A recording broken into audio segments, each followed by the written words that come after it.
ready to do this? Yeah. Hey, everyone. I am your host, Ethan, and alongside me is Jenna Belk. And we are the Ethan and Jenna Show, where each week we cover mental health and a different topic. Today, we're covering mental health and consent, which consent is a very important topic, and it goes into every aspect of your life. A lot of times people hear consent and they think it's just sex, but no, there's much more to it. Do you have your child's consent to pierce their ears, even circumcision, or even like tickling? Like when someone keeps tickling a child and the child's like, no, stop, there's no more consent there. And it's just because they're laughing doesn't make it okay to continue to tickle, child or adult, especially if they're not into it. Like I've like really happy that I taught my nephew that. Like I heard him once when a family member was tickling him. His second time he goes, no means no, and I was like, yeah. Like that made me so happy. And we should be instilling that in children today, that just because it's an adult doesn't mean you can't say no. And additionally, no one has the right to touch you or continue to touch you without your consent. And even if given consent initially, that is not a, what's the word I'm looking for? That it does not keep consent going. Someone can still revoke their consent. Mm-hmm. At any time. I just rambled. Sorry, Jenna. So I didn't ask you, how are you doing today? I'm doing pretty great. This might be the last time that y'all see me with this kind of a background. We're moving. Ooh, to where? Just outside of Austin, just a little town called Bastrop. You didn't have to give that. I'm sorry. I shouldn't have asked. It's okay. I mean, I've been living in Austin. It's a big area. But you know, we're very excited. We're very, very lucky that we're able to do something like this. And I cannot express to you how necessary this has been. That's awesome. I'm really happy for you.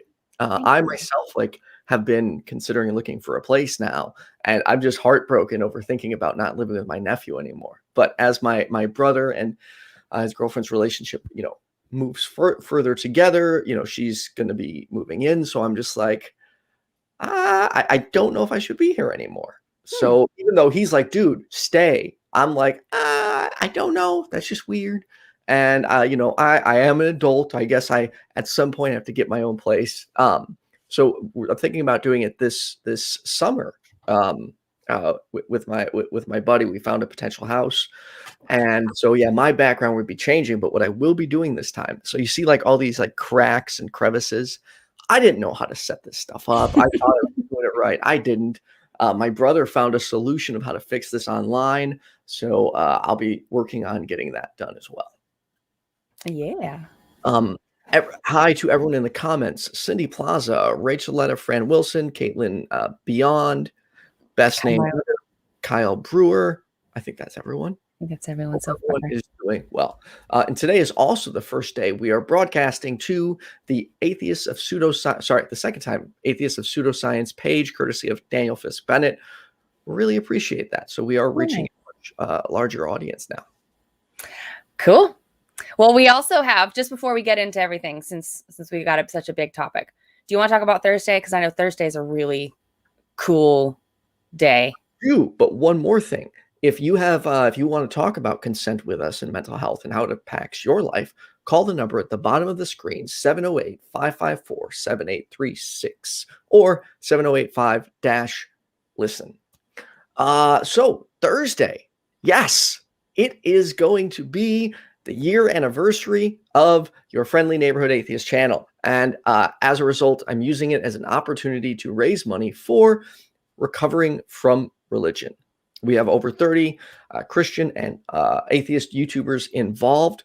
It's going to be from 7 to 10 p.m. Central Time. We've got people like the Genetically Modified Skeptic, Eric Murphy, Seth Andrews, Aaron Ra, Jenna Belk, Kenneth Leonard, Hannah Vaughn, the Dear Christians podcast, V. La Bianca, Viced Rhino. Like, there are so many people that will be appearing in this jam-packed 3-hour segment where we are trying to reach our goal of raising $5,000 for recovering from religion.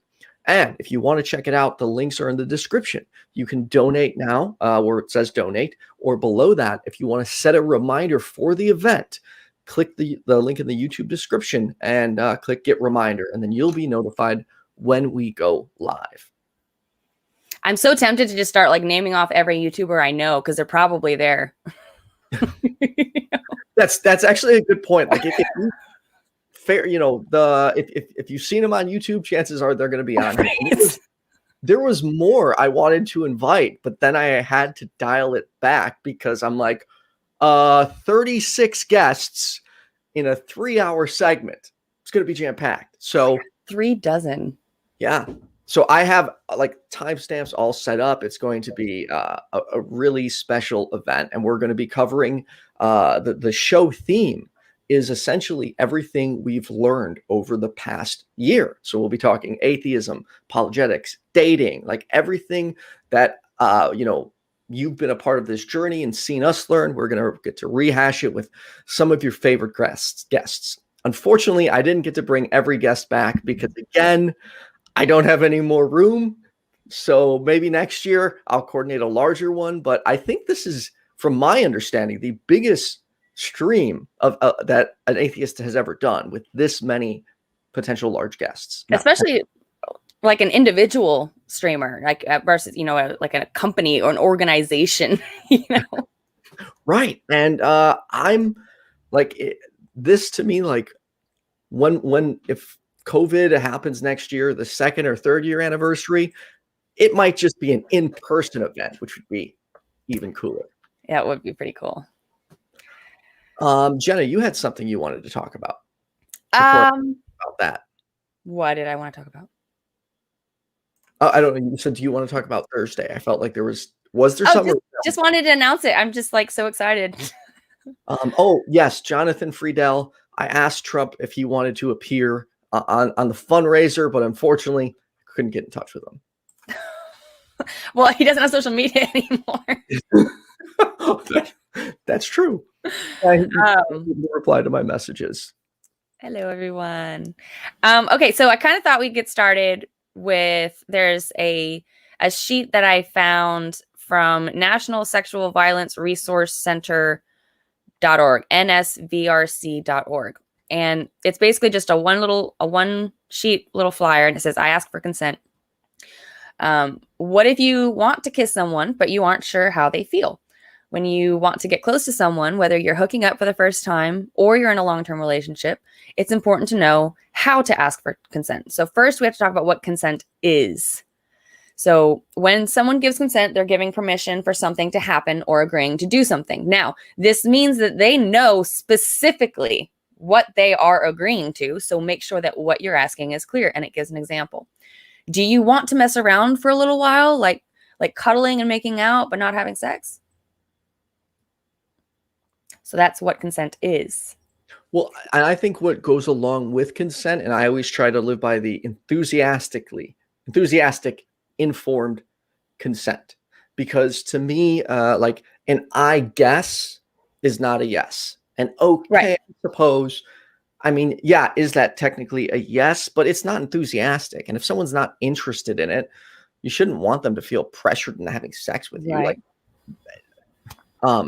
Well, then let me finish reading this then, and we can kind of talk about all of it. Just that I think that'll be easier.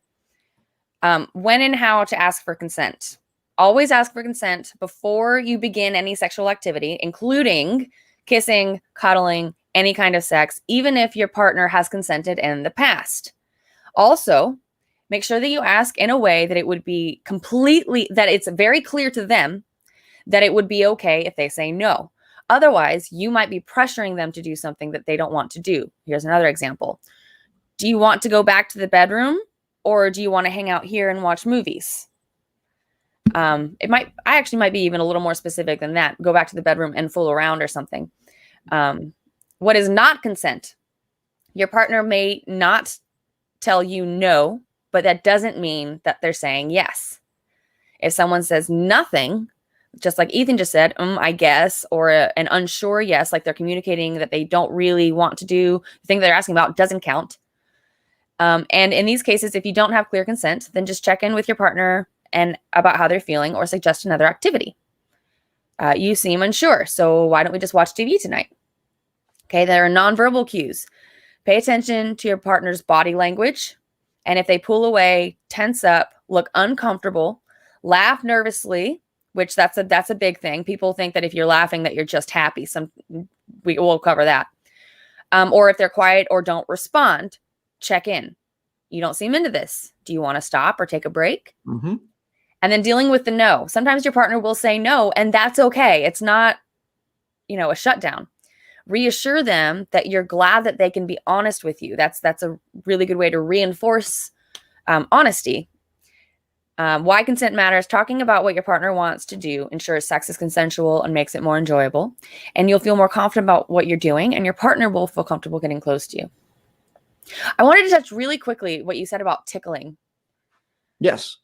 Tickling seems to be extremely commonly abused thing with kids, and it seems to have been kind of passed down. The tickle torture, ha ha ha.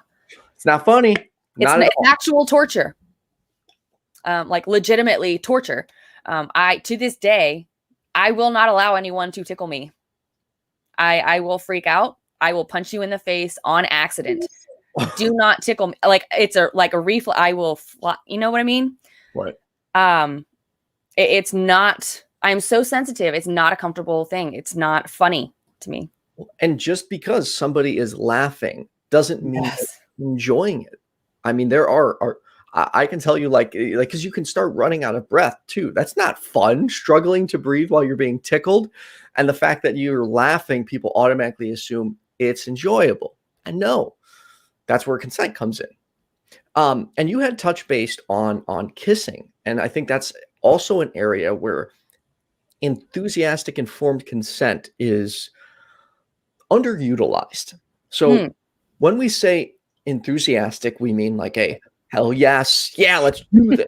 Excitable yes, not just a yes. Informed is where you are aware of all the risks. Now, I want to please know I am not trying to single people out with this example, but it is a realistic situation that people need to deal with. When we talk about informed, there is STDs or other things. Like, for example, if someone has cold sores, like I found myself in a situation where a woman had them and wanted to kiss me, and I was like, I didn't. I'm like, I'm sorry. And basically she had tried to say, well, it's not a big deal. Like everyone has them. And I'm like, no. I'm like, if you have any type of transmittable illness or disease, you have to inform the person prior to engaging with them. And that includes cold sores of the mouth. Like you don't have a right to give that to somebody without their consent. So please inform people you are engaging with if you have something. It's not fair to, in my opinion, that's like taking advantage of someone. You're not making them aware excuse me, you're not making them aware of the risks involved in sleeping with you. Yeah. Here's go ahead. No, go ahead. Mind blanked. Okay.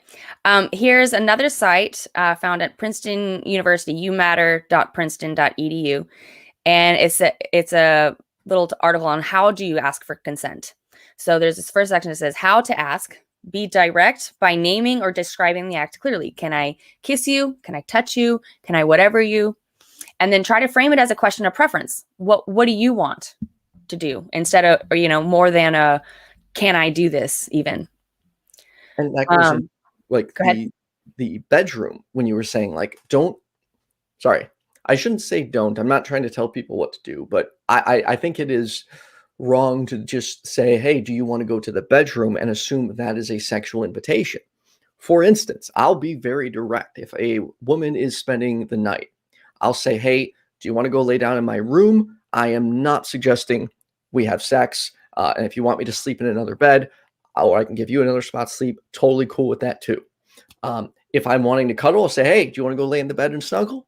If I'm interested in sex, I'll directly say, hey, are you interested in sleeping with me? We can move this to the bedroom if you like. Obviously not that exact wording, but close to that effect where they're aware of my intentions. The whole do you want to come in thing? I know it works in the movies, but that's not actual code. No, no. And silence is not a yes, because I always thought it was just fight or flight. And I remember as a younger teen, when I would hear some stories where a woman would say she didn't give consent prior to, and but they appeared to still be like, I'm trying to think of the words I'm looking for. Because she didn't say no, it's assumed that was a yes. And I think, well, why didn't you just say no? Why did you go along with it? Well, there are many factors at play. It's not just fight or flight. It's fight, flight, freeze, or, which I just learned about 10 minutes ago from Jenna, fawn. So a woman freezing or appearing to go along. Or man. Thank you, Jenna. Or man appearing to go along with it is not a yes. You need that verbal consent. Now, you assuming just because her physical signals may appear to you to be an invitation, that is still not an invitation. You need verbal confirmation before sleeping with somebody. And I know I constantly, unfortunately, hear a lot of my former right-wing conservative male friends and even some women uttering the line, well, asking consent is just going to ruin the moment. No, fuck, it doesn't. I have never, ever in my life had a woman say to me, you asked my permission before sleeping with me? I am so turned off now. It doesn't happen. In fact, it's usually the opposite effect. In my experience, they're more excited that you actually asked them, didn't assume that's what they wanted. So no, it does not ruin the mood. Don't think that. So just kind of to add on the fawn thing, I have experienced that myself. Like saying no was not encouraged growing up. Saying no and opposing things, that was seen as a negative thing, right? So it's natural for some people to just go with it, even if they don't want to. So that's why it's so important that you get that enthusiastic, informed consent, that that they know what you're talking about. You're not being vague. Because that's actually happened to me before, where I was in a situation, I was really drunk and I was not in a position where I could really get away. I think I'd actually said no, but he argued with me, and I just went with it. I was like, well, there's nothing I can do now, and I just went with it. So that is a real thing. Yeah. And here's, Caitlin. Right here, that exactly there. Situation where she was scared to say no or stop. When it happened, I blame myself. And that's the problem. We blame the victims. It's, well, they didn't say no. Oh, well, they shouldn't have been drunk. No. That's what I thought. I thought I got too drunk. It was my fault. Yeah. There is no fucking too drunk. Yeah. Like, if I'm in a situation where someone that I'm sexually interested in and they're sexually interested in me, and the first time she's intoxicated and trying to sleep with me, bam, I shut down my male side and I don't allow it to happen. A prime example of this would be someone this is many years ago, someone I had a crush on, but they had been in a relationship for 7 years. Now, I'm wondering if I should talk about this or not. Up to you. Okay, so let's just say I was friends with her and her partner. They were a lesbian couple for many years.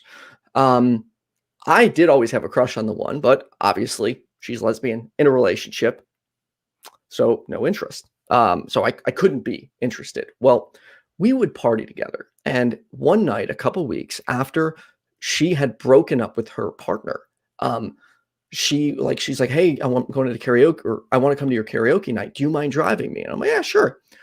As we're driving home that night, she's wasted. She starts trying to touch me. And immediately I shut down. Like, nope, sorry. Like, one, from my understanding, you're gay. You just got out of a relationship and you're drunk.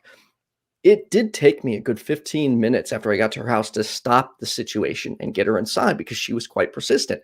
But from my eyes, like, I'm not going to take advantage of a woman who's already mentally impaired, who had just gotten out of a relationship, is heavily intoxicated, and from everything I know, is not into men.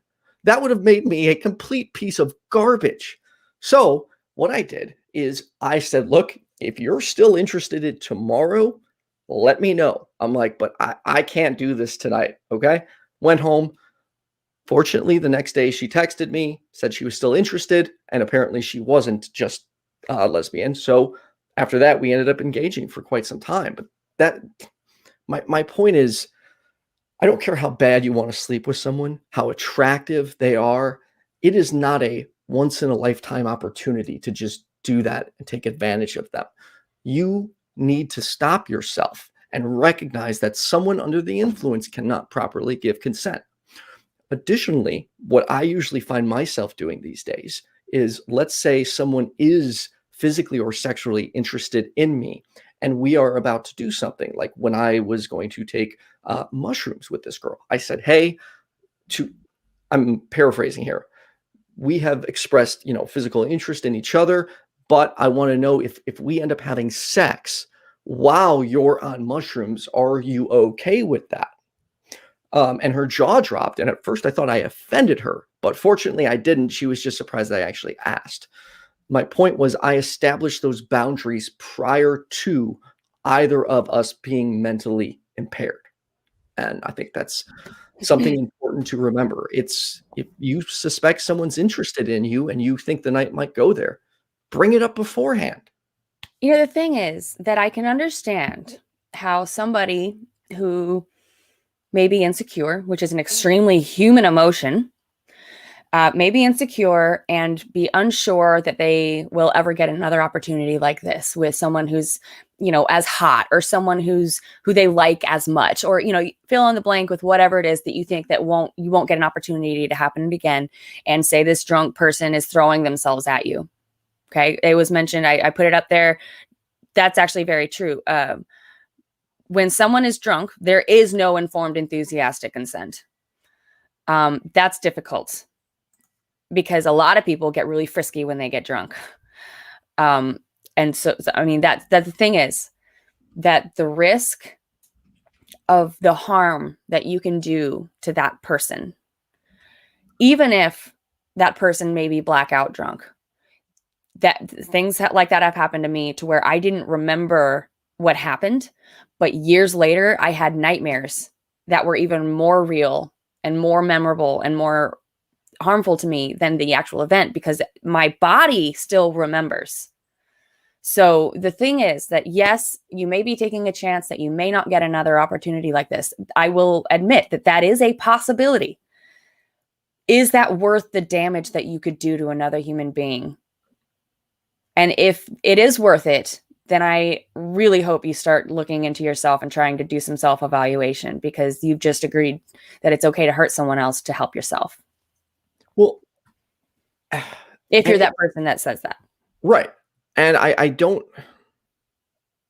forgot where I was trying to go with this now. Damn it. Right. Oh, the thought was right there and it just flew out. I hate when that happens, man. Me too. Squirrel.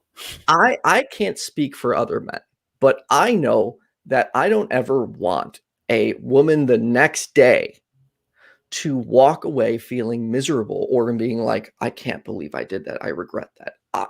I want her being like, yeah, I just banged Ethan. Hell yeah. Like, that's, I don't know, maybe I have too much pride, but that's what I want. Like, or pride and respect, combination of both. I don't want someone regretting sleeping with me, or someone like repulsed by me because I took advantage of them. That's a horrible thing. Like, and you can really fuck somebody up for life, and it's just not right. And somebody can be telling you while they're wasted, please, I want this. Yep. You're not taking advantage of me. This is really what I want. Then the fact is that if that is really what they want, they will still want it tomorrow. Yep.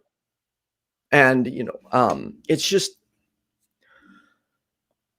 those it's easy to be like, well, she's saying yes. She's telling me she wants it right now. But you have to recognize that alcohol impairs most people's inhibitions. Like, everyone, people. So, yeah, I don't want to actually say everybody, because me getting high or drunk, anything, has never impaired my consent to actually do something I don't want to do. Like, I may be impairs your judgment. It does still impair you. I'm not saying Even doesn't. if it doesn't change what decisions you make, it may slow you down. That's okay. Good distinction. Yes. So it does impair my judgments. It's just never impacted my decision-making skills in the moment. Like me personally, if I'm drunk and I want to sleep with someone, like for me, I don't need to have sober consent because I have been intoxicated beyond belief and I have always been fully capable of making those decisions. But like Jenna said, might take me another second or two. And even me, I'm in a relationship. I've been married for 4 years, a little over 4 years now. Okay. Established relationship. I'm pregnant. Okay. If I were obviously not pregnant, but if I were to go get drunk and my partner were to try to sleep with me when I am just plastered, that is still inappropriate. I know that you're sorry, go ahead. Unless you two have like said it's okay to Unless sleep. you have soberly decided between you that that is acceptable between you. But that has to be a sober decision. The fact is, the point that we're trying to make, at least at this second, is that alcohol does impair your decisions. And that should not be the moment that you make a decision like that. Right. And or allow someone else or encourage someone else to. Sorry. I want to address, I can't find it now. GA's comment. A girl rubbing a guy or me, if a woman is right now in my house rubbing my crotch, that is still not an invitation for sex without a verbal consent, because the only thing she's apparently consenting to in that moment is touching my crotch. She's not saying, hey, you're welcome to my entire body right now. She's just touching my crotch. And just because you're okay with it, just because you want it to happen, just because you're welcoming it, does not mean that it's consent. Right. And additionally, I want to say everyone, but I know women are unfairly impacted the most. So please, to my lady friends, women, don't be scared to say no. It is not wrong of you to say that to a man. And if a man or any person tries to pressure you into it, they're a fucking asshole. And you are not wrong for saying no. You have every right to set your boundaries. A man making you dinner or buying you a drink or inviting you to his home does not mean you are in any way obligated to do anything with him at all. This would be a good time to bring up what you were going to mention earlier about how you had this rule. Yes. So I will not sleep with a woman the first time she comes into my home. And I know like some of my lady friends say I overthink sex, but I'd rather overthink it than underthink it. Oh, and just because Ethan is allowing it doesn't mean he's consenting to anything else either. That's true. If I'm letting a woman touch my crotch over my clothes, doesn't mean I'm consenting to her taking my pants off. Again, we need verbal consent on everything. Do you want to have sex with me right now? Or can I go down on you? Like, you need to ask, and there needs to be verbal confirmation. But to get back to, the rule. No, fine. I'm glad you put that comment on screen. But to me, I have heard too many stories from my friends who are women who felt obligated because a guy did something nice for them. They felt they had to do it. And that thought sits in my head. Like, because whether I'm interested in a woman or not, if they're over, I make them dinner. If they stay the night, I offer to make them breakfast. Again, it has nothing to do with interest. It's because it's just the decent thing to do when you have a guest over.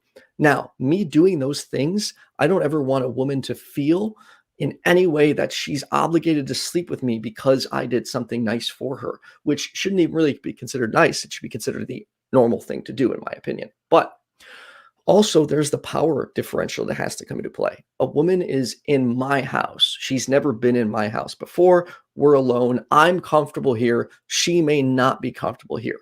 Between that and the possibility of me doing certain things for her, I don't want her to feel like, well, shit, I have to go along with this because I don't know what will happen. I don't know how he'll react. I don't know him well enough. Like, I never want a woman to think like that. So I have a hard line. Someone comes to my house for the first time who I haven't engaged with sexually, I will not engage with them sexually. It's just, I won't cross that. If they want to the next time after they're comfortable, totally different story. And I'm not saying that that's a bad idea. I'm saying, that's great. But to kind of give my feedback from what I see in that is, well, one, just because someone's been to your house once already doesn't mean that they're comfortable. Yep, that's true. Also, you deciding before you even ask them that it's a no is you making a decision for them. So what you could do, and I'm not saying that you should do this or anything like that, but just another option for somebody would be to explain exactly what you said and not do the whole traditional, just do the meal and then ask them. You could give them that spiel and say, I really don't want you to feel pressured. I'd rather not tonight, just for the fact that there's a possibility that you could feel pressured. But I want to give you this opportunity to kind of speak for yourself, and let me know what you want. Kind of leave it open-ended there. That way you can actually build like a whole conversation off of that. You can build on that. And that's true. I guess I could do that going forward. I just am, dude, I'm like so scared of like that power differential. Like I look back to, oh, sorry. Well, I was just curious, is it the power differential? Is it just that the place that you're at is yours? Is that the only thing that makes you uncomfortable? So I don't have a hard rule if I'm at a woman's house. It's more of a hard rule for my own house because she or that person may be in an unfamiliar environment. Now, what if you're at a party somewhere? Party? No. Just flat no. Correct that. When I was younger, yes. In my age now, no. I'm very selective about when it happens and the factors at play. And maybe there's just so many women that get put into situations where they just went along with it, and terrifies me that I could ever even accidentally be in that person. So I try to set as many rules in place as possible. Like I won't even go out and sleep with someone like for the first time, like the first time we meet. It's just, so I don't know. I cannot tell you how much I appreciate hearing you say that. I've not heard, in my opinion, enough people saying things like that.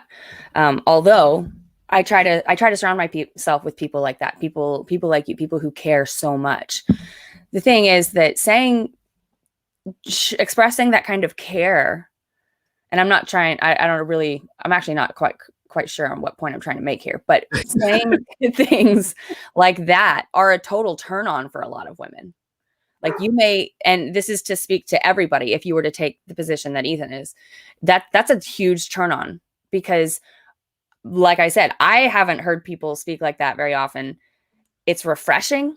It makes me feel equal to men. It makes me feel important. It makes me feel validated. Just the fact that you take that position. And so, if I were to be in the dating scene and go out and meet somebody with that position, I can't tell you how excited I'd be. It's like a screening process that you've done for me. It's awesome. So I hope that other people who maybe don't take that position consider it. Well, and looking back, I used to annoy some of my male friends in the bar. I shouldn't call them friends. I should say bar acquaintances, because whenever a guy, I'm trying to take her home, like if I saw, like I should have actually been harder than I was, but if I saw a girl that was clearly unable to stand up, I would intervene. And I know at times I would annoy, like there would be a woman like, he's just taking me home, it's not a big deal. And I'm just sitting there like, yes, it is a big deal. The response, she's like, well, you don't know me, I know him. And I'm just like, no, the guy literally just said he wants to sleep with you. Can you but then for me, what do I do there? Because now I look like the guy trying to bring the girl home when I'm Yeah. not trying to bring the friggin' girl home. So that's the thing. Being an ex-cocktail waitress, bartender, all that, serving a lot of people that are drunk. The best way to try to work with somebody who is that inebriated and that like stubborn and set on an outcome is to literally talk to them like they're like a 2-year-old. that's true. I'm not kidding. Okay, you know what? We'll get you that later. But right now, we're just gonna get you into the car. We're just gonna get you home safe. Just very gently. Just yes. Everything is yes, yes, yes. Never no. Don't argue with a drunk person. There's no point. Just say yes, and we're gonna do it this way. And I will say that, and okay, perhaps real quick before we move on, just as a disclaimer to what I just said, that was not a way to manipulate someone to doing what you want them to do just because they're drunk. That was a way to try to rescue someone from a situation if they're really insistent on going towards it and fighting you. Just to clarify. Yes. I can't speak for the bar scene right now. My knowledge is from, I did have 15 years in the bar, but it's about 7 years outdated. So I'm only speaking from that period of time, but I can assure you that bars and clubs are not safe environments for many women. Guys do go there to go on the prowl, and the problem is people overlook it as it's okay. Bartenders, bar owners, the security guards, they overlook women going home completely intoxicated with random men for the bar. In fact, there are many of them that I saw engage, not physically, personally saw engage like in the bedroom, but saw them egging it on or trying to get people to come back. It is rampant. And I'm not trying to paranoid women, but I can tell you that it is not the safest environment if you want to get heavily intoxicated and don't trust yourself. Particularly, a lot of my friends that are women don't even trust their women friends around them when they're drunk, because their women friends will egg them on to go sleep with a guy or let them go home with a guy or stop watching out for them. So please, please exercise caution before getting heavily inebriated. Or, for instance, like a lot of these cliquish groups, where the owner, the bartenders, and the security are real close friends and party together. Bad situations happen all the time because these fucking people do this together and they don't even see it as a problem because, hey, they're all just partying together, right? They're all just having fun. They don't see how harmful what they're doing is. And it's horrible regardless, but some of them aren't even educated enough and aware of the fact of what they're doing. And it fucking sucks. To add on to that, to add more evidence to that from my own experience, having been a waiter, bartender, all the kitchen waiter things for like 10 years, and in the alcohol scene. So that's the thing is, I was a hardcore alcoholic. I was extremely unhealthy. I was getting blackout drunk almost every single time I drank. And that was after almost every single shift that I worked.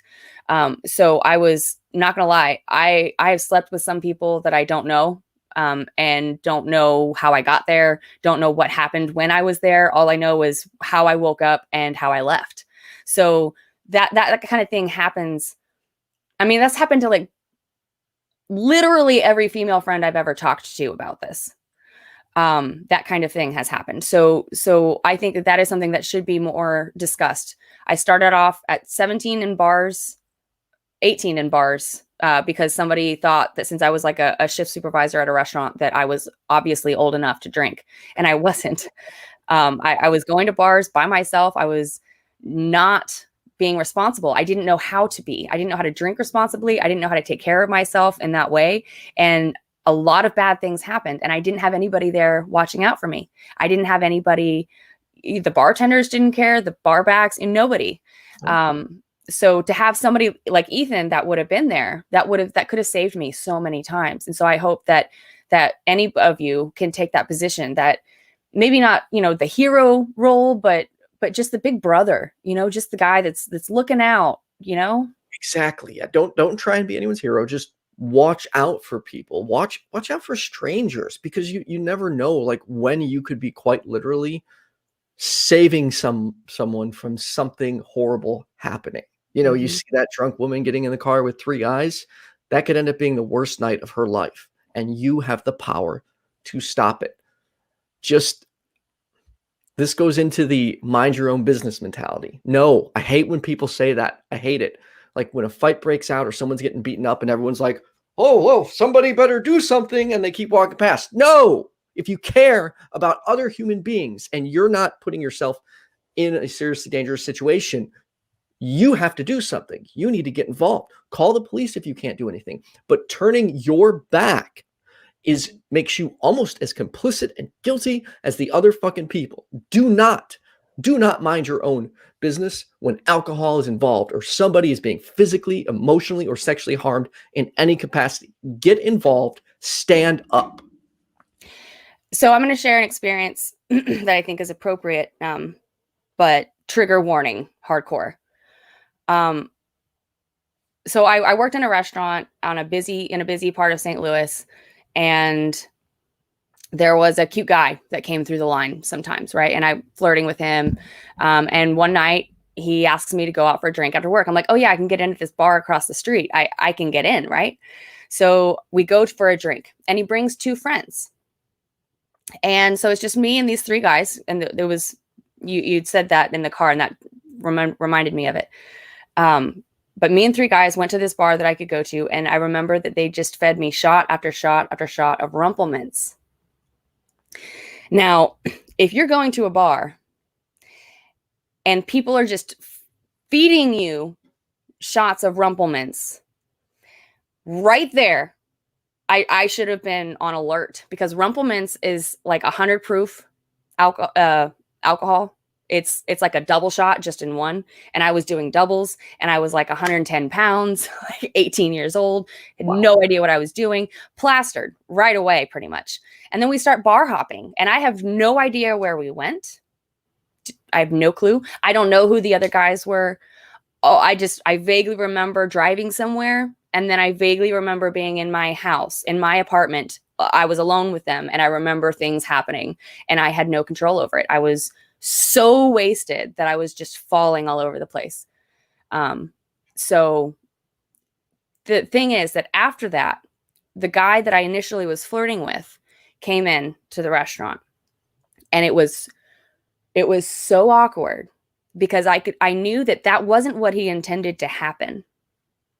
I knew that it was a real possible like flirtation there that had started, but the night had turned into something completely different, because I didn't know what was happening. I didn't know how to handle alcohol, all those things. And it was just a really unfortunate situation.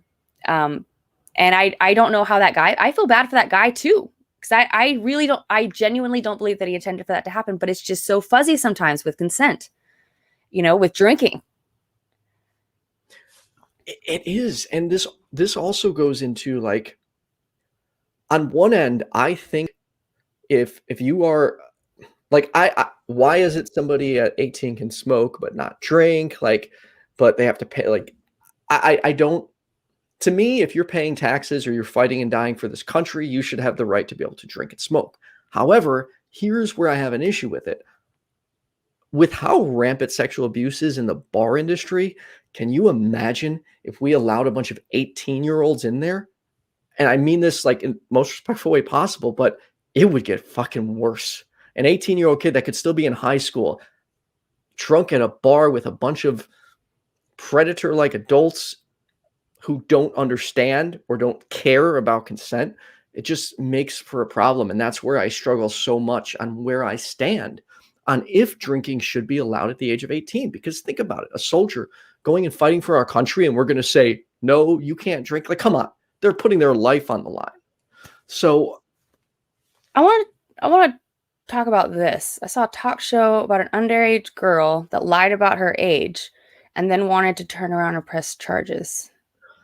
I have heard stories like this, but I can never test I can never verify the credibility of the stories because I don't know if they're just kind of bullshit tactics used to scare people or if they're legit. So if you have the link to that story, GA, I would love to read it. Is that possible? Of course that's possible. And I like now with dating, I have to directly if like the app doesn't show the age, I'd be like, I just need to know how old you are because everyone thinks I'm between like 23 and 26. And I have to be like, oh no, I'm much older than that. And or if a woman approaches me, I get my age out of the way right away because I'm like, I look young and I'm grateful I look young, but that youngness sometimes attracts much younger women. And that's where I have to set very clear and hard guidelines. Now, even someone 18, 19, 21, they can consent, but that's still like too young for me. Yeah. So well, the confusing thing about the age thing to me is I can understand. I don't know. The thing we do need to hear more about it, but I'm just kind of reminded of a time when, I mean, I was underage drinking. I lied about my age to get into a bar. And so it was automatically assumed that I was 21 and I wasn't. So when we left, this is a different instance. We left and tried to go to a strip club and I didn't know, I'd never been. I was 18. I didn't know. And we tried to get in and showed my ID. And the guy was like, honey, try again in a couple years. And the guy looked at me and he was like, what? And I was like, well, how old do you have to be? And he was like, 21. And I was like, oh, I thought you had to be 18. And so up till that point, he thought I was 21 because he'd met me at a 21 and up bar. So you still have to make sure. Yes. So Jenna, that just reminded me, I had a situation like that before. I was 23 years old. I was DJing at this bar and this just gorgeous woman and dancer was coming there like 3 weeks in a row. And I'm like, I think she's flirting with me. So we exchanged numbers. Okay. No, 22 or 23. And I call her, we're talking for a little bit. And then I was like, hey, you want to come out tonight? I'm going to this bar. She's like, what time? I'm like 9:30. She's like, oh, I can't go out that late. And I'm like, everything okay? And I just, for some reason, had this like, I better check on this. She's like, yeah. I'm not actually 21. And I was like, oh, I'm like, well, how'd you get into the bar? She's like, they didn't card me. I'm like, oh, okay. I'm like, how'd you make it back each week? Like, well, they knew me from the week before, so they let me in. I was like, that was my way. Okay. So how old are you? Quiet for a moment. And then I'm almost 18. And I was like, all right. I'm like, okay. I'm like, I'm sorry. It's almost 18. Not good. She's like, well, it's close. And I was like, how close? I'm like, are you 17? Dead silence. Are you 16? I'll be 16 next month, but it's really not a big deal. And I was like, oh, I'm like, I'm sorry. I'm like, you're way too young for me. I'm like, I either said I was 22 or 23. I can't remember which age, but at the time I had said my age. I'm like, no. She's like, well, I've dated older men. I'm like, I'm sorry. I'm like, I don't mean to be rude, but I think it's pertinent that you lose my phone number because this situation makes me really uncomfortable. Yeah. So that's the thing is that I was like that, in that I was into much older guys. Like I rarely dated a guy that was less than 5 years older than me ever since high school. But what you don't realize at that age is how different you can change in so little time. And there's just certain things that you just don't understand. I don't know. I'm trying to think of what you should have done if you should have or could have, not should, but if you could have, I don't want to say report her, but that's not legal for her to be working there. You have to be 18. She wasn't working. She was sneaking in and just she wasn't a dancer. She was not a strip dancer, but just okay. like a raw, really good dancer, very tall. She actually looked older than me, but she would dance when I was DJing. So that's what I meant by dancer. Okay. Yeah, so that would be different. If she was a dancer that was stripping and under 18, I honestly don't know what I would do or if anyone should do anything, but I'm definitely going to think on that and try to figure out, because that's the kind of thing that I'd like to be prepared. I'd like to know what I should do in that kind of a situation. And if anybody has any tips on what, or advice on what to do, because that can be very dangerous for her, but at the same time, I'm not responsible for her. Right. And she's not necessarily doing anything that's dangerous, actually. Like, it's not like she's just plastered and falling all over someone. No, yeah, she wasn't even drinking. But, right. So, and that's also, like, to me, where power dynamics come in. And additionally, so here there is another factor at play that I haven't talked about. When I was a more prominent DJ in the area and a known for doing that, a lot of time, like, when you become a public facing person, people, what's the word I'm looking for? Infatuize you, put you on a pedestal. They start, like, it's almost like, I'm not comparing myself to a movie star. Please don't think that. But when you see somebody in a position that you look up to, you start putting them on this pedestal and being enamored by them. So there are times where I have to factor that in. Like, okay, is this person saying yes to me because they're enamored with who I am on stage? Do they actually know me or like me as a person? Or are they just saying yes because I'm the DJ?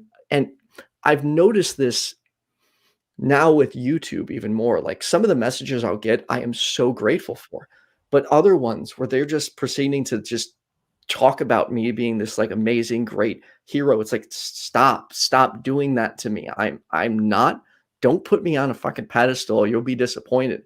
And people get enamored with what they like. This channel is not all of who I am.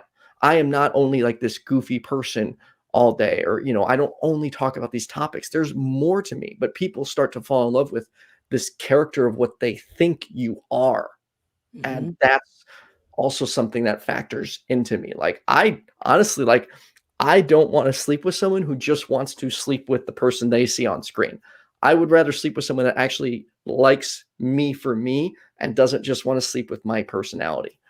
Does that make sense? Yes, so that's the thing, is that is incredible, and that is you going the extra mile, although that is not required for consent.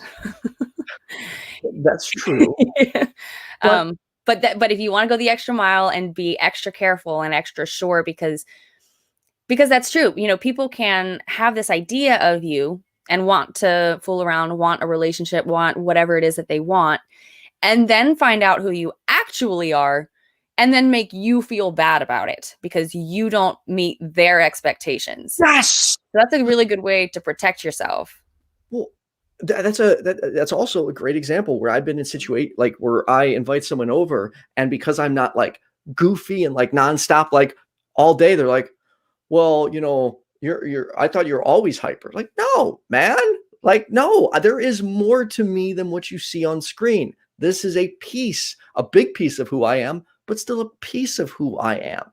And it's, yeah, and that's why I always try to set, like, firm expectations. Like, hey, I get social anxiety when I meet people. Right now, it's super fucking easy for me to be myself. I've got my cat in the room. I'm in my safe environment. I am not having to look anybody directly in the eye. Now, if you put me in front of a live studio audience like AXP, like you used to, Jenna, that's going to, that could change. I'll be more nervous, more introverted, because this also goes into, like, many other, with the bullshit of how I was raised, of being, but essentially it's easier for me to be myself on camera or on stage than it is in person at times, because I was always made to feel like I was broken. Like, men don't act like this. You're too feminine. You're too goofy. Why can't you just be normal? Why are you acting like this? Why aren't you acting your age? I know a lot of men, and men don't talk like you, or men don't usually sit like you. You're just so different. It's like, okay, I get it. I'm different. I fucking understand it. I don't need to hear that in every relationship of my life. I understand I'm not normal. So it makes you feel like, shit, I can't be myself. But when I'm on camera and on stage, the first time when it happened when I was on stage, that was like, holy shit, people are actually accepting my goofiness right now. So it's a trigger. It's like, cool, I get to be myself now. But then once I get off stage, that bullshit that was pounded in my head is sitting there. Don't act like that. Don't talk like that. Don't sit like that. Don't voice your opinion too much. Just shut up. Be normal. Be like everybody else. It sucks. You have decided to put yourself out there. You have decided to make yourself vulnerable by sharing very personal and deep thoughts with the world on a regular basis, and to do it in an entertaining way. You don't owe anyone anything. You don't owe I'm sorry. You can be whoever you need to be, whenever you need to be it. And this doesn't just go to you, Ethan. This goes to any YouTuber that feels like that, any public speaker, any athlete, any person that's in the spotlight in any way and feels that kind of pressure. You don't owe anyone anything. Please remember that. You have every right to react to any situation the way that anyone else would react to that situation. You are a human being. And just because someone else may put you on a pedestal does not mean that you are required to do a balancing act. It's just a fucking struggle at times because it's always in my head. Always, man. Holy shit. How do you talk to yourself when you think those thoughts? I don't know. Like, I try and tell myself that they're just thoughts, but at times it's really difficult because you feel broken all the time and you hold yourself back all the time because you're like, well, I'm so different. I'm so weird. Like, you just hear that. I heard it from teachers. I heard it from partners. I heard it from family members. I heard it from friends. Still to this day, just someone the other day messaged me and was like, so I just have to ask, you like to dance and you're really feminine. You're not gay, are you? And it's like why do we make these assumptions about people? Like, why? And this is why I fucking hate societal and gender norms, because that shit teaches people to feel broken for who they are. And it's so fucking wrong because it fucks people up for life. Excuse my language. I love you. I think that the gender and social norms that have been put in place because at one point, I think everybody felt like that. Everybody felt lost. Everybody felt disconnected. And we just decided to create like this society that we could kind of match. So we created these little rules. Thing is that we didn't necessarily know as we were building this culture that everybody is so different. We didn't necessarily understand that as we were doing this. It's not like something that we planned out as a race, We just respond and adapt. And that's why I think it is so important that people that are weird, like me and you, I've embraced the word weird at a very young age. I was like, okay, well, I get it. I'm weird. It's fine. Just get over it. If we can do this more, if more people can show their true colors and encourage each other to show their true colors, then we can start to see how many actual colors there are. And we can start to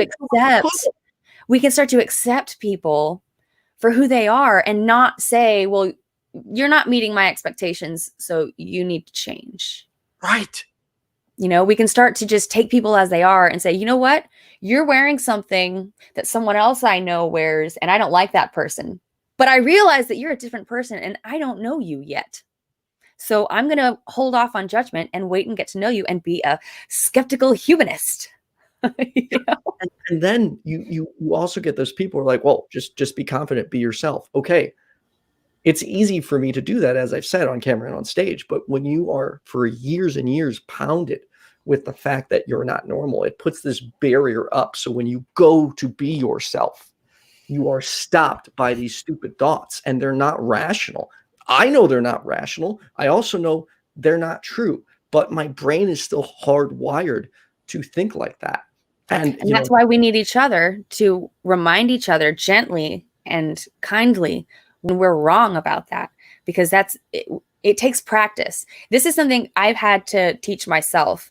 And this is by listening to like parenting classes since before I was pregnant, trying to reparent myself. And what I learned is that, that voice in your head that's telling you to do things or making you feel this way or making you do that, that is who I try to treat as like God, the one person that I have to love above everyone else. The one person that I owe all of my respect to is me. And if I can do that, if I can talk to myself when I do something that I don't want to do, when I beat myself up for being different or weird, I can say, wait, I've talked to friends and I found out that that's not actually a bad thing. And it's understandable that you feel that way because of the way that you were raised, the environment that you were brought up in. It's understandable that you're hurting, but we're not there anymore. We're creating a society where we can all accept each other. We're building a community where we can all accept each other, and we're safe now. And so we can just we have to retrain ourselves to talk to ourselves in a kinder, more patient and understanding way. Because if you can talk to yourself like that, that's the hardest part. If you can talk to yourself like that, you can start to talk to other people like that. And that is how you become a humanist, is by being nice to yourself first. The hardest part. I'm sorry. I just went off on a little tangent there. This is not about consent. It's really good. That's why I'm smiling. Yeah. That's just, I've learned that the hard way. I hope that helps someone.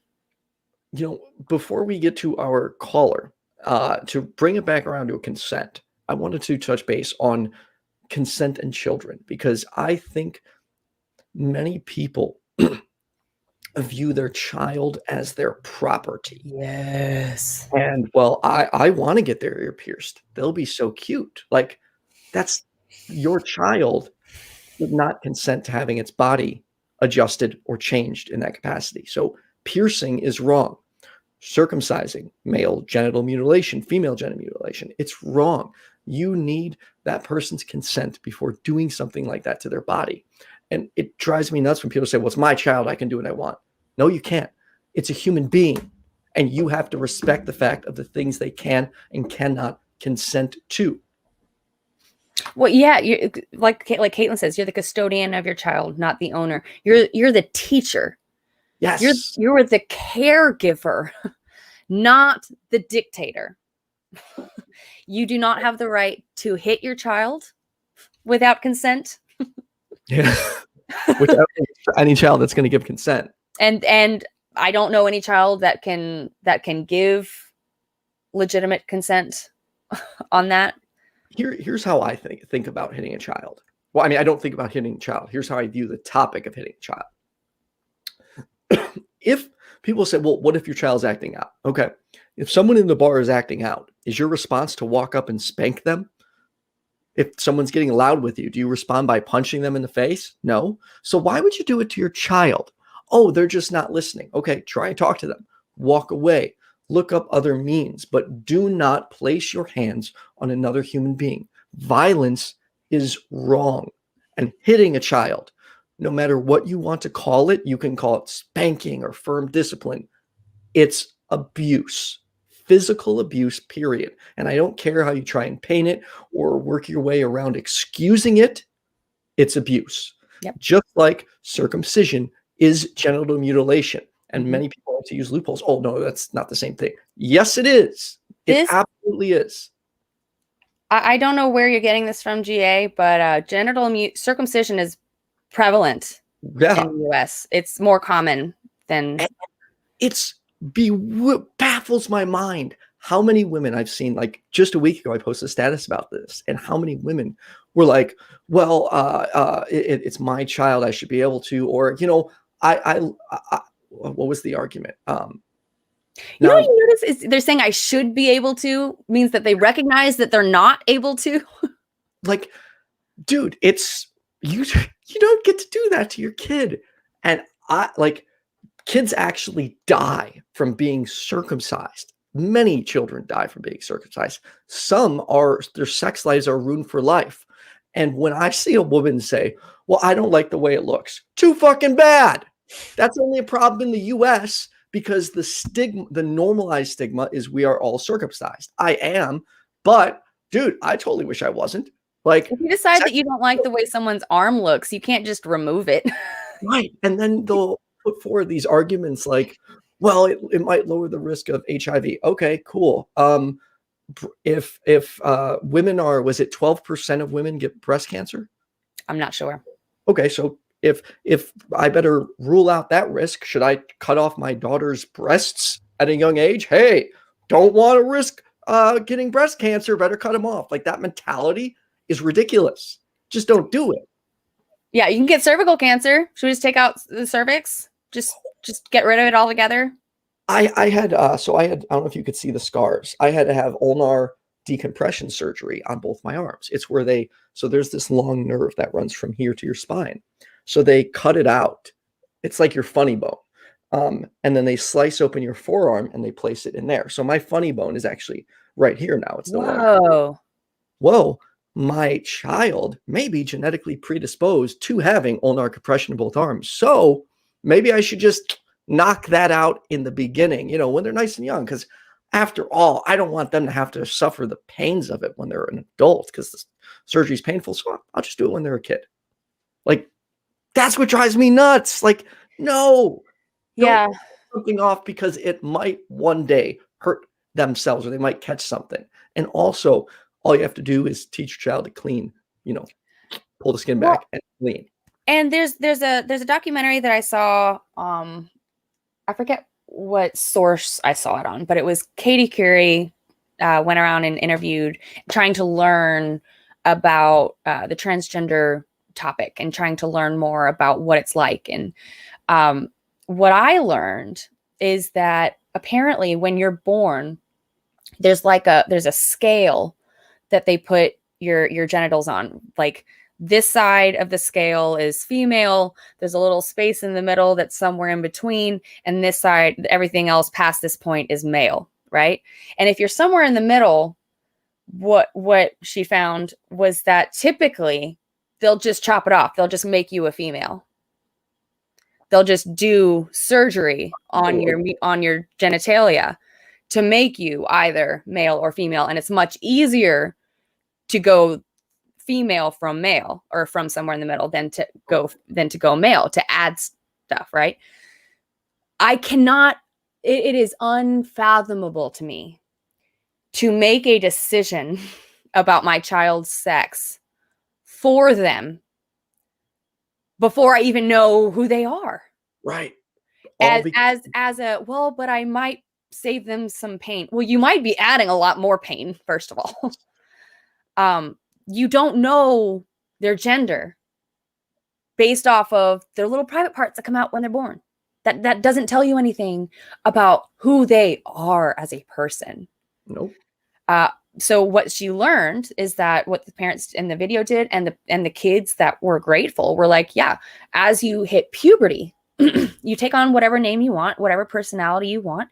And then as you hit puberty and your body starts changing in a way that you don't want, then the child has the opportunity to make the decision to do conversion therapy if they want, to do the change if they want to. And they have ways to do it, that they can start off in a way that they can change their mind if they find out it's not actually what they want, or they can go through with it. But there's just so much that we don't know about who a person is when they're born. Right. So I agree with not making decisions like that for your kid when they don't even know what's happening. So don't we have IQ calling? We do. We have let's get our first caller. It must be a good episode since nobody's calling in. They would just want to hear us keep talking. Listening. So that's fine, because we only got about 20 minutes left. But IQ, how are you doing? I'm good. How are you guys doing? Good. Great. We've only got like 15 topics that we brought up for you, IQ. Well, it is about consent. but I'm going to embrace my inner squirrel here and bring up the normality thing. Ethan, we're not normal. And that's a good thing. None of us who are honest with ourselves are normal. Normal people have made the decision to put on that mask and wear that uniform. And it is not a problem to be not normal. It is a problem to wear that mask and lie to yourself about conforming.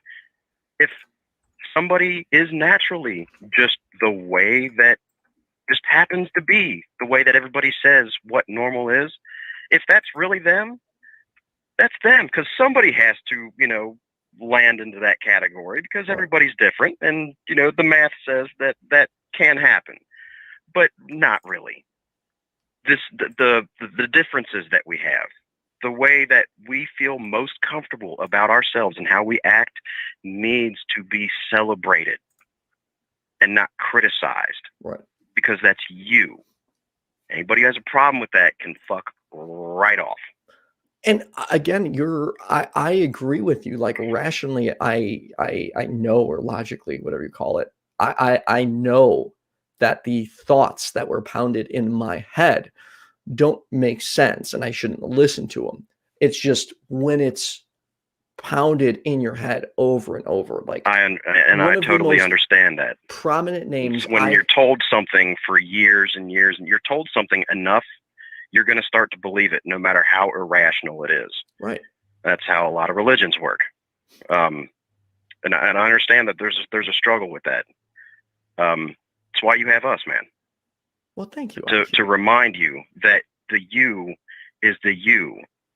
And I totally understand with somebody praising your stage presence, because there's the pit of that. What we are is so much deeper than just the surface on what you see, because there's only so much you can divulge online, and you run a show. There's a stage presence. Not to say that you're being fake or anything, but there's so much more to all of us. Right. And I get shit for saying this, but we are all broken. But I don't think that I don't mean that in a bad way. Not that I'm trying to sell you something you need to be fixed.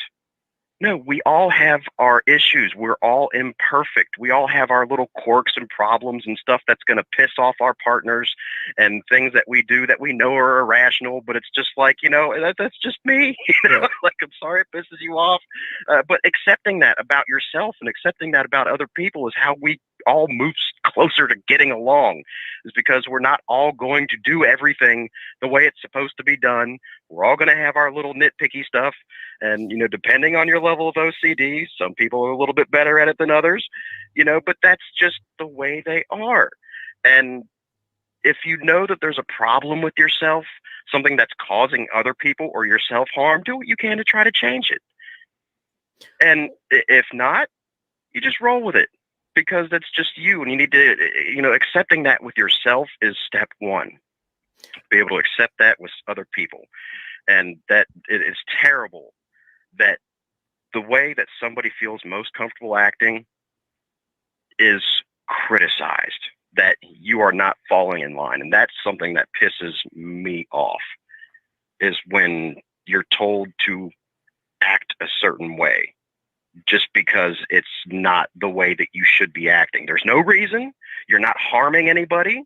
It's just how you act, and that's not how you're supposed to act, and that's not what you're supposed to be doing. Those, the gender roles. Fuck it. No. I'm just going to act like me, and that's me. And however you think I'm supposed to act, no. Fuck you. You do you, and I will be true to myself. And hopefully everybody else follows suit. Now, we will circle back around to consent here, because, you don't want to have too much more time. Real quick, IQ. Before you move on. Yeah. Okay. I want to talk about Squirrel. Like how we're just talking about conformity, and how it initially impacted my atheist channel, because I was trying very hard to emulate the other atheist YouTubers I saw, because to me, in my head, well, I'm already weird, I'm different, nobody's going to take me seriously, because yes, I have been told that several times, that because I'm goofy, people will not take me seriously. And so I would continually try to emulate these other people and be like, okay, well, I better be careful. I have to act like this. Oh, atheists, break down these complex topics. If I can't do that, I might not be a true atheist. And now it's just like, no, fuck that. If someone doesn't take the words I have to say seriously because I am also a goofball, that's their problem. That's not mine. Also, there's no atheist manual or guideline that says you have to have a channel run a certain way and act like this and only cover these topics. No, I'm going to cover every fucking thing I want to cover with the atheist label on it. And if people don't like it, too bad. Yep. People don't know where to draw the line when somebody's just goofy and when they're constantly joking. You can't take somebody seriously that's constantly not being serious. Like if they're always just, they always have a lot of weird off puns and they're always playing practical jokes and they never give you a reason to take them seriously. What if somebody's just humorous and they're funny? That's more of a reason to take them seriously than somebody who is just a practical joker. Right. Somebody who acts serious all the time, and I do emphasize the word acts, there's probably a lot of lies in there. So somebody who is more free and goofy, they're being more honest than somebody who, tries to suppress that all the time. Be careful with that. Be careful with that. Because I used to be much, much more goofy. And that was my mask. That was my conforming, because people like happy, smiling girls. So I actually forced that way harder than I actually am. I am a goofy person, but not nearly as goofy and bubbly as I have portrayed myself. I'm actually much more serious and more contemplative and ponderous as a person. But that doesn't mean that I'm lying. And actually, some people do think that I'm lying. And I'm not saying that you're saying that. I'm just to give a little bit of a perspective. You're perfectly right. And this is precisely why I always throw in tends to or usually, because I have not encountered much in life that is without exception. And particularly when it comes to topics of self and human behavior, because there's a lot of exception to just about. Actually, it's mostly exception. Right. Exactly. Okay, so consent. If we may, well, we will circle back around to consent here. Look, just ask. Use your words. Yes. If you're you're on a date and, I understand the feeling of, going through a permissions checklist can sometimes ruin the mood. Like, the moon is just right. The music's happening. You got the stars and the ambiance and, can I kiss you? And just fucking do it. Like, it just makes the mood better. But it's like there are several physical cues. You can move in slowly instead of just snatching somebody up, and then you can see when somebody wants to accept a kiss. You move in closely and they will shy away, back away. IQ, if I may, this is where I formerly would have agreed with you, but I find the more I learn, I don't necessarily agree with that. I am incredibly observant of people's body language, and I have the utmost confidence that, and demonstrated by my past history, that I know when a woman is genuinely physically and sexually interested in me. And I'm confident that I wouldn't put them in a scenario if I went based off their cues. However, I don't think going off physical cues is enough. I'm not willing to take that chance, because my ability to interpret their physical cues could be compromised by my own emotional investment in the situation. So that's why, to me, I need that verbal consent. Hey, it's okay for me to kiss you or place my hands on you. Granted, and you don't have to make it weird. Like, you don't have to be like, okay, may I place my arm on your shoulder? May I place, like, you don't have to do that. Just, may I kiss you? Do you want to get physical? Would you like to this further and end up having sex? May I go down on you? Like, just, I don't know. To me, I need that. Yeah, that just ask. verbal Well, touch. so there are things that we've discussed on this show. I agree with you right there. Real quick, IQ. Not always go off of these physical cues. Sorry, Jenna, go ahead. Just real quick. So there are things like that. Like there are physical cues that in the past I've given them and they've been read and we've done things based off of them, and I did not give consent and all that. They're the drinking and going out and sleeping with strangers. I've done all that, that kind of thing. But that's, I think, why this is still such a confusing topic, is because there's so much that we think, well, that's okay, kind of in the back of our minds. But that is what we want to be very, very clear that we are speaking to, that we're not kidding about, and we're not exaggerating about getting consent, even when there are clues or cues or signs or, signals. Because all it takes is a genuine question. And it literally, like, if the moment is that perfect and the moon is just glowing and there's music and there's whatever, that'll still be there after the question. And if anything, I just, nobody, if somebody gets put off by that question, what do you think? What do you think, Ethan? If somebody gets it actually does. If someone actually gets upset by you asking them in that moment, I think that's a pretty good sign. Go ahead. I would say that's a problem for them, not for you. Like, if Right. they're upset with you for asking permission, I don't want to say there's something wrong with them, but if they can't understand that you're trying to be respectful, then is that someone you really want to engage with sexually? Right. If they Right. can't To be taking that kind of an emotional risk with someone who is upset that you're trying to be respectful to them. Yeah, you're sleeping with somebody who doesn't appreciate consent. Right.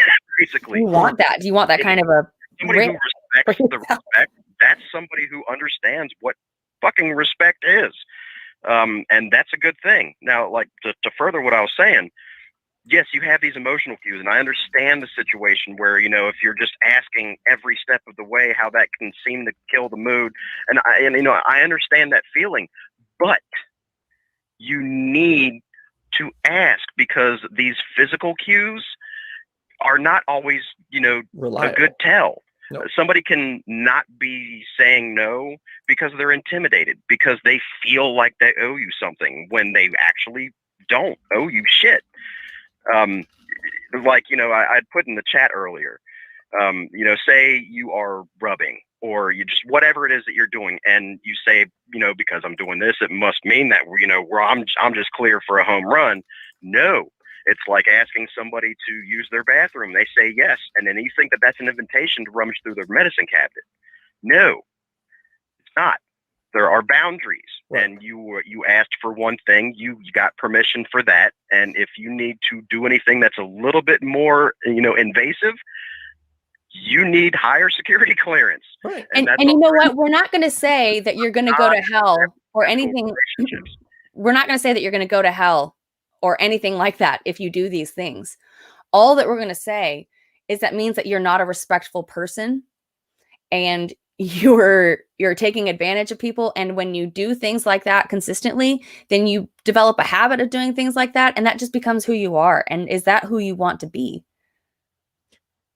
IQ, sorry to cut this short, but we have one more caller in like 5 minutes or less. Anything else you want to wrap we're up all with? good. Awesome. Nope, we're good. You guys rock. Thanks, IQ. Thank you, IQ, for calling. Do you know what would be a good episode topic? Mental health and dealing with feeling broken. Mental health and brokenness. Yes. All right. Janice, you are on with Jenna and Ethan. How are you? Hi, how are you today? I just had a really quick comment about asking people for verbal consent. Sure. I got into a really awkward situation with someone once because he had actually asked me for consent, but he had used slang that I didn't understand. I didn't understand the context. I thought he meant, are we going out for coffee? And it wasn't. So that's And it ended up being quite awkward for both of us. so. What was he asking? But we're still friends.